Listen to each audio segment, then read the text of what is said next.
Hey guys, happy Wednesday. I'm always pulling at this, all right?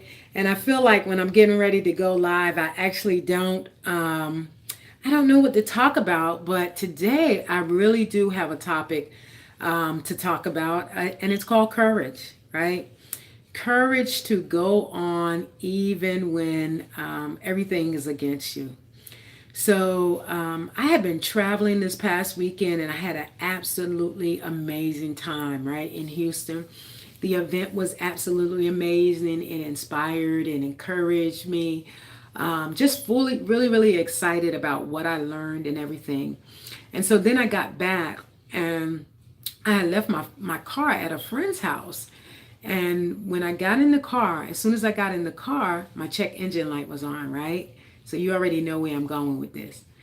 So the check engine light was on, and I was like, "Oh my, did the check engine light come on for you?" And she was like, "No, I didn't have any problems with it or anything." And I said, "Oh, okay." And I just went on because it is what it is. I jumped in the car and I drove. So for the last couple of days, I had been driving my car, and my car was running fine, no problems. Yesterday, I'm in the middle of you can say pretty much a highway. It's a busy area, and the car just turns off. It just shuts off, right? Meanwhile, the check engine light had still been on. So, just like with everything, God gives you a warning first, right? And that I chose to ignore.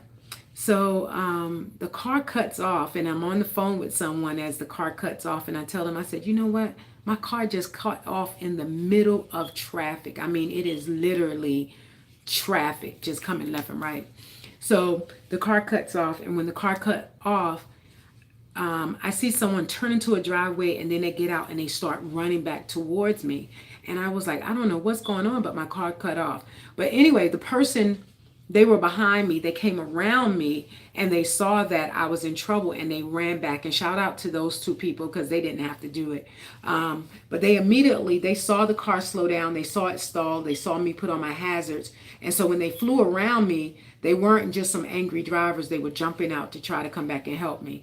So they pushed my car off to the side of the road where there was grass and a median. But a little bit further up, there was a church. And so they pushed me into to where the church was, and they pushed me over there. And guys, it was so interesting because the entire time that this is happening, I'm not getting frustrated. I'm not getting upset. I'm not fearful. Isn't that amazing?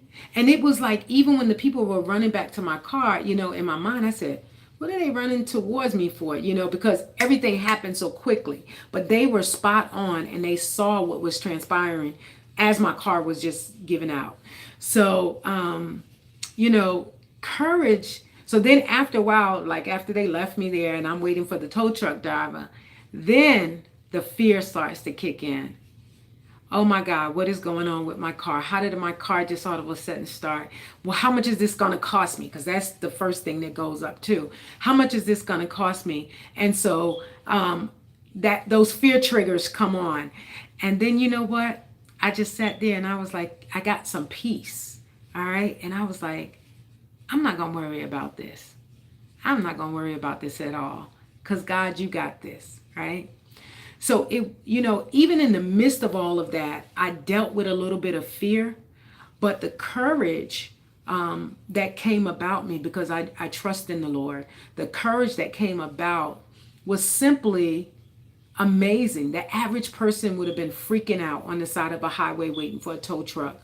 But as that fear started to creep up, then the courage also started to kick in, right?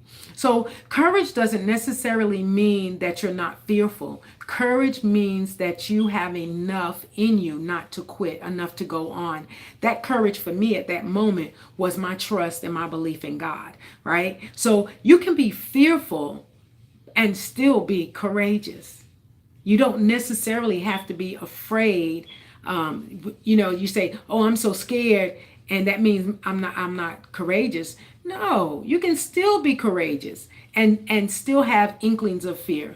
So I don't know who this is helping out there, but I felt like I just needed to share that because those two things were happening at the same time. I had the courage enough to trust in the Lord, even though those things were coming at me. And I was thinking, I'm on the side of this road by myself. How much is this car going to cost me to get fixed? Blah, blah, blah, blah, blah. Long story short, all of these things that I had already festered in my mind really hadn't even come to fruition because most of the times we make up stories in our mind and things don't even be half as bad as they are.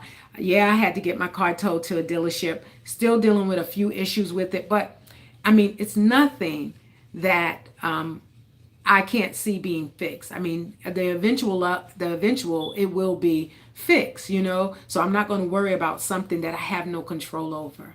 All right. So you guys, you make it a great, great day. But remember, just because you're fearful doesn't mean that you're not courageous. All right. The two can intertwine.